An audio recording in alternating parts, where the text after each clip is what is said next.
Our top story at noon, Brightline's inaugural ride. A trip to and from Miami used to mean driving along I-95 or the Turnpike or even taking to the skies, but that is no longer the case as passenger rail service between Central and South Florida is officially underway. Moments ago, that first train from Miami arrived here in Orlando, marking the beginning of a new transportation era for the region.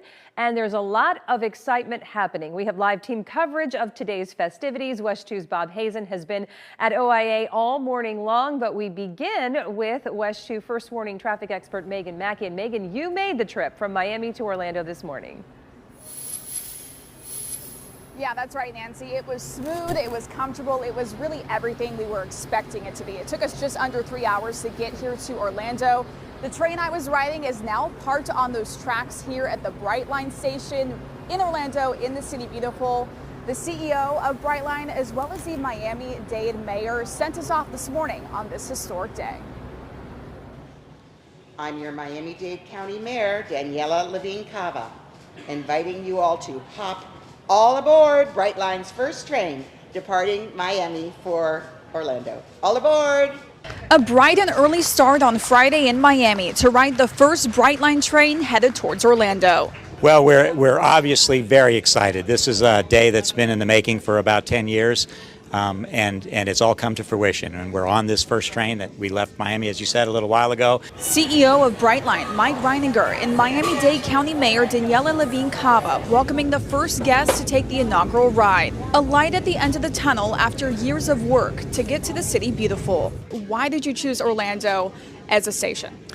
Orlando is a super important market on a national level and certainly within the context of the state.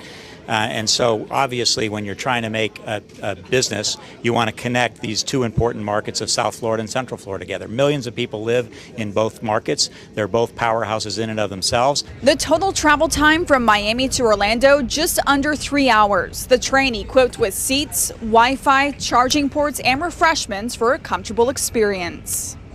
Private investors who have invested millions in the company rode the first train and are excited to see the project complete.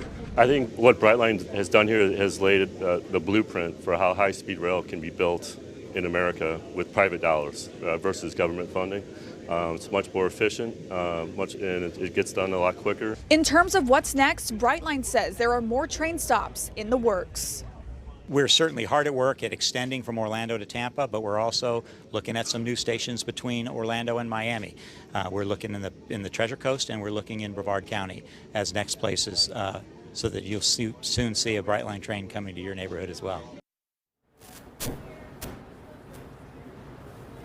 Back out here live at Brightline's Orlando station, it is business as usual. That train I took up to Orlando from Miami is departing back to South Florida in just under 30 minutes from now. Service is officially in full swing.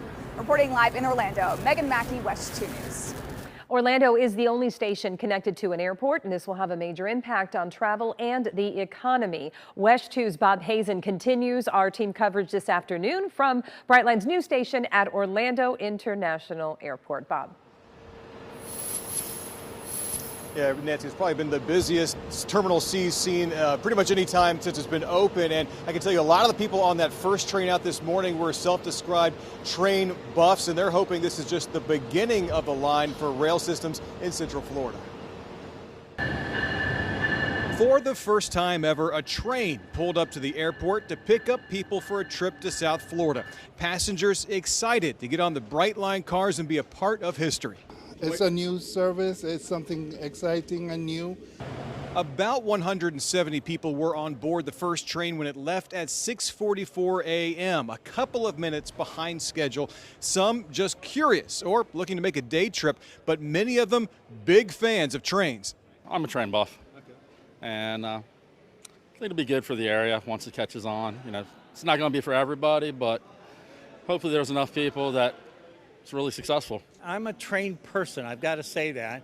So much so that he rode trains, Amtrak and Sunrail, all the way from Jacksonville to Orlando just to be here. I'm excited to compare. You know, we've got Amtrak, we've had that for a very long time. Let's see what happens when somebody uses innovation to create a brand new railroad. The second train packed as well. It left right on time. This was also their first look at the Brightline station here with its lounges and bar. That's where we met Dale Larson. He just got done hiking the Appalachian Trail and is going to Miami for a cruise. I'm taking a cruise out of Miami, and I just happened to stumble into this, and I was so excited because I think high-speed rail is the way to go.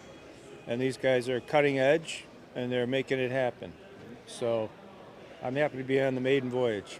Others looking ahead to the future and the possibility of Brightline going even further to Tampa.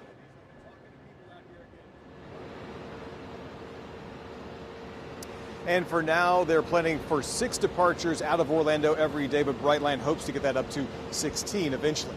Reporting live at the Brightline station at Orlando International, Bob Hazen, WESH 2 News.